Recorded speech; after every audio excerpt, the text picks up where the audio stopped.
Have you ever wondered what the ancient world was like? Like when you read the Bible and you see different times in history and you wonder what they were like. Well, today we're going to explore that topic. So let's get started. Well, first of all, let's think about when you go to church on Sunday. When they have a collection, what do? They pass around a collection basket, and people put money in the basket as it goes around the room. Well, it was a little bit different in ancient times. They didn't have a basket. As a matter of fact, they had a system that was a lot more secure. They basically had a trumpet-looking thing that went down into a box, and that's where the money went. Someone would come into the temple, and they would put their money in the top of the trumpet. It would go down, and it'd fall into the box, just like you see here. That was the ancient form of collection for the temple. These money boxes. That's different than what they have today. Also, when we look at the whales in ancient times, the whales were a little bit different. We usually think of a whale as a big hole in the ground that has a bucket or basket at the top of it, and they lower it down and they get the water through the bucket when they pull it back up. But some whales were a little bit different than that. Some whales, like this one, had a staircase going down into the well so that you could actually walk down the well to get your water. Something you don't usually think about, but that's the way it was. Also, what kind of food did they have in ancient times in the Holy Land? Well, the cucumbers were very prevalent, especially during the time of David. Cucumbers were very popular in the Holy Land, and they still are. Also, these little melons are still prevalent there as they were during the ancient times, and so are almonds. Almonds are still grown there as well. And the squash was one of the staple crops of the Israelites. And you know how, like, when you read the account of when Joshua went into the land of Canaan and he came out with the big grapevines? Well, those grapevines are still growing in that area. Just as big as they were in the time of Joshua. I'm sure that here's a picture of them. You can see that they are still very large, and they're still growing there. Also, the trees that are growing in the Holy Lands, the cypress trees, as you see here, they are very prevalent during the ancient times, and they are, I'm sure a few of them are still over there. And the sycamore tree, that's the one that Zacchaeus climbed up in. There in the Holy Land, and here's a picture of one, and I believe we've got a picture of another one as well. It's a little bit bigger that they are planting. Also, when we think about the devil, here's a picture of Beelzebub. Beelzebub, who is Beelzebub? He's referred to in the New Testament as the devil. Some call him the Lord of the Flies. It's relating to a pagan god, but they called him the Lord of the Flies because they believe that the fly, like the fly is kind of a carrier of disease, and disease causes death, and death is a wage of sin, according to Jesus. That's how Beelzebub got his name, from disease and death, by the fly, the Beelzebub, king of the flies, and in the New Testament he is known as the devil, because sin is caused by the devil, and sin is like a disease, and as Jesus says, the wages of sin is death. So that's kind of how that all came about. Also, when we think about Jesus, when he told the story of he said it was easier for a rich man to go through the eye, it's easier for a camel to go through the eye of a needle than it is for a rich man to enter into the kingdom of heaven. Well, what is the eye of the needle? Here's a picture of one here.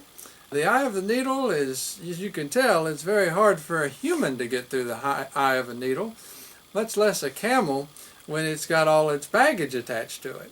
And I think that's kind of the objective of the eye of the needle. This was back in the time when they were like taxing people and stuff like that, and they didn't want anybody bringing things into the city that they shouldn't bring into the city, like weapons. It was a way of pulling all the cargo and luggage, baggage off the camels so they could inspect it, because without that inspection there would be no way to get this camel through the eye of a needle. It was an ancient way of protecting the city against things like foreign invaders, and to keep things out of the city that they did not want in the city. But that is what it's referring to when it's talking about the eye of a needle. It's this right here.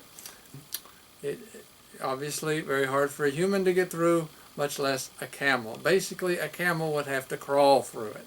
Definitely not easy. And it's for security too. All right, so here's another thing that's interesting. The Bible also, back in Bible times and Bible lands, today we think of dogs as pets, and we love them and we play with them and we think they're fantastic. But in biblical times, dogs were not so enjoyable. Dogs were kind of seen with scorn and disgust. These dogs were either lazy, ugly, or just downright mean. Some of them would probably attack you if you got too close to them, or if they wanted something. Have you ever been chased by an aggressive dog? And that's the kind of dogs that would have been more like wild dogs, almost something close to a wolf or a coyote type of animal, if not one that just lays around and does nothing and is just kind of there. That's kind of what dogs were like during the time of Jesus and in the ancient world. Now, what about the Egyptians? The Egyptians were absolutely fantastic at making coffins. As a matter of fact, that coffin making was one of the leading occupations in Egypt. As you can tell, they built the pyramids kind of to symbolize death and to remember that we're not going to be here forever. And that was one of their leading occupations, was to make these coffins. Now, there were Egyptian slaves that did many things. Among these things, they had farm workers, poetry, or kind of like chicken dressers to clean the feathers off the chicken to get them ready to eat, and to probably make their Egyptian costumes with the feathers. They had a lot of Egyptian costumes that had feathers in them. Also, they had carpenters, and of course the carpenters helped with the coffin making. Now, one of the interesting things about carpenters in the ancient world, and this includes in the time of Jesus, these people, the carpenters, they had to go out and find their own trees, cut them down, and then use that as their material to make things. They also had to make their own tools, and sometimes they could contact a metal worker to help them modify their tools and their products if they needed any metal, but for the most part they had to cut down their trees, make their own tools, and kind of do their own thing. Definitely not easy. Now, this was a time when they didn't have hardware stores either, so it's not like you could just go buy some nails. But they did make all kinds of interesting things, these carpenters. They made things like they made smaller things like bowls and spoons. They also made things like tables and chairs and boxes and wheels. They made all those things. But back to the Egyptians, in addition to the farm workers, the poetry dressers, the carpenters, and coffin makers, they also had heavy object carriers. These people would go around carrying heavy objects on like their back. And they had bricklayers that helped build the buildings in the city. They also had metal workers and glass blowers and made objects out of glass. It was pretty neat thinking that they could actually do that back then. That's something we're still doing today, is glass blowing. And another type of slave they had was the oarsmen. These people were the ones that rowed the Egyptian boats. They were also slaves in Egypt. These basically were the type of professions that Joseph would have thought he may have been going into when he got sold by his brothers as a slave. He was probably expecting a life in one of these fields as a slave. And also when we think about Joseph, remember that he said that he stored all this grain, because he knew that there was a famine coming, and in order to save Egypt from the famine, he needed to store the grain. Now, how did he store the grain? Well, he had these granaries that had these things inside that he would store the grains in, and they would look like the end of your finger.